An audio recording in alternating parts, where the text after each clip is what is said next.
नाज़रीन, आवाज़ न्यूज़ में भलीकार आऊं आहियां बिशारत सुमरो। हलंदासीं हेडलाइंस तरफ़।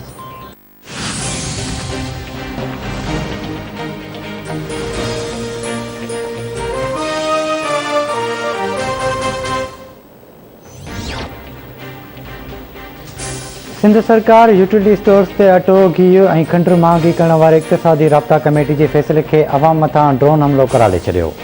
सूबाई वज़ीर इस्माइल राउ जो चवणु आहे त आम वापी जी शयुनि में इज़ाफ़ो अवाम दुश्मन आहे। फ़ैसिलो वापसि वरितो वञे। नाइल हुकुमराननि अटो खंडु ऐं घी महांगो करे अवाम खे ईद जूं ख़ुशियूं बि खसे वरितियूं आहिनि। वफ़ाक़ी हुकूमत जो यूटिलिटी रिलीफ पैकेज अवाम लाइ तकलीफ़ पैकेज आहे। वफ़ाक़ी सरकार यूटिलिटी स्टोर्स खे सब्सिडी फ़राहम करे।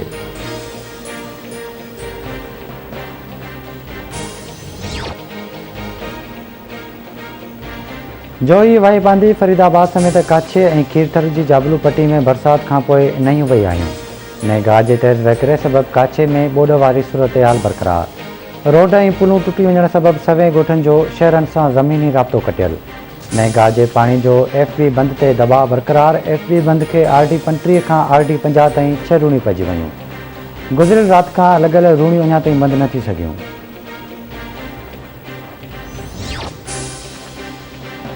कराची में तूफ़ानी बरसात वसाइण वारे सिस्टम बलोचिस्तान जो रख़ करे वरितो। शहर में अॼु हल्की बरसात जो इम्कान। अॼु बेपरी खां पोइ मानसून जो सिलसिलो ओमान ॾांहुं वधण खां पोइ समुंड जूं बंदि हवाऊं बहाल थी सघंदियूं। सुभाणे खां अरबा ताईं मुल्क में तूफ़ानी बरसातुनि जी अॻ थी। रावलपिंडी, हज़ारा, डेरा इस्माइल खान, इस्करदू, गिलगित ऐं कश्मीर में तेज़ बरसात पइजी सघे थी। सूमर खां ख़मीस दौरान डेरा गाज़ी खान, मुल्तान ऐं बावलपुर में कुझु हंधनि ते ज़ोरदार बरसात पवण जो इम्कान।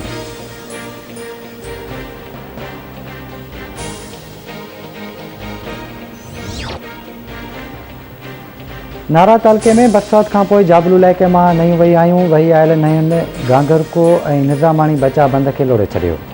बचा बंद टुटण सबबि केतिरा ई घर ऐं सवे एकड़नि ते पोखियल फसल पाणी टची विया। ॻोठाणा पंहिंजा घर छॾे महफ़ूज़ हंधनि ॾांहुं लुलपलाण करण लॻा।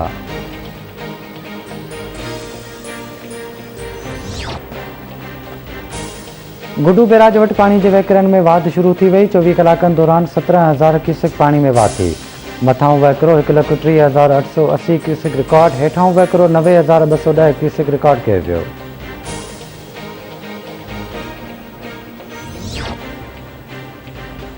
पाकिस्तान में कोरोना विघे वधीक 39 मरीज़ फोत थी विया। 2,783 नवां केस रिपोर्ट। NCOC मूजिबि कोरोना विघे फोतियुनि जो अंगु 22,759 थी वियो। मजमूई केसिस 9,86,502 ताईं पहुची विया। 24 कलाकनि दौरान कोरोना जे आकारी केसिस जी शरह 6.65% रही। कराची अंदरि कोरोना केसिस में ख़तरनाक इज़ाफ़ो। शरह 20.34% ताईं पहुची वई।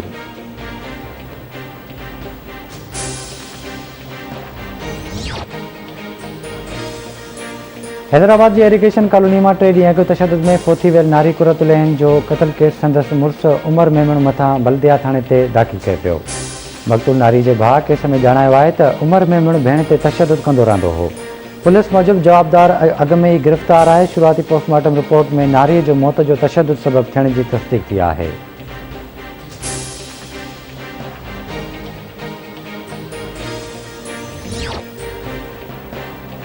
कश्मीर लॻ ॻोठ अली मोहम्मद खोसो में खोसा बिरादरी जे बिंदुरनि में ज़मीन जी मालिकी तां झेड़ो, हिक ॿिए मथां फायरिंग। गोलियूं लॻण सबबि नौजवान जावेद खोसो मारिजी वियो, हिकु ॼणो ज़ख़्मी।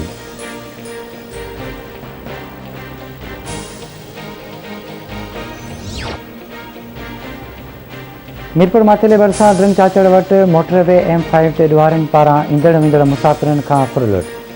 फायरिंग में ॻोठाणो हाशिम सियाल मारिजी वियो।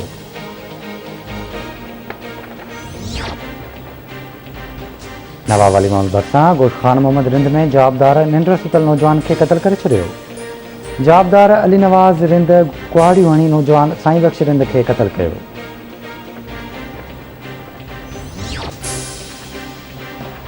टंडोलायार में सुल्तानाबाद वेझो तेज़ रफ़्तार लोडर रिक्शा नीगर मथां चढ़ी पियो।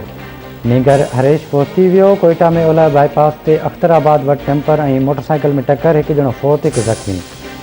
दरिया खान मरी भरिसां ॻोठ चनारी जो रहवासी पीरसन अब्दुल मजीद कराची में रोड हादसे में फोत थी वियो।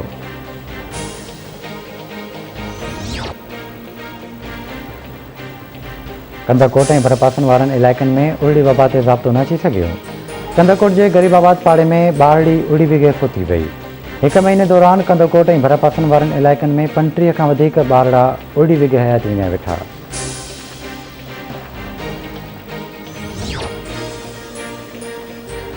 ठरी मीरवा भरिसां ॻोठ रसूलपुर वटां सदारंगवाह खे बरसाति सबबि 20 फुट घारो पइजी वियो। केतिरनि एकड़नि ते बीठल फसल पाणी पइजी विया। इतला बावजूद आपाशी अमलो न पहुतो। ॻोठाणा पंहिंजी मदद पाण कया ते घारो बंदि करण में मसरूफ़।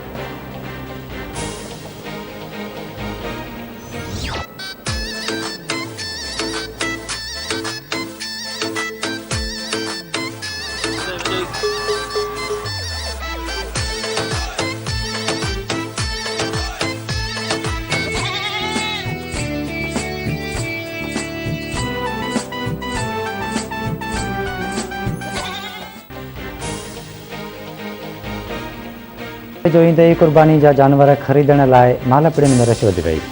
ख़रीदारनि पारां महांगाई ऐं मालवेंदनि पारां माल जो अघु घटि मिलण जूं दाहूं।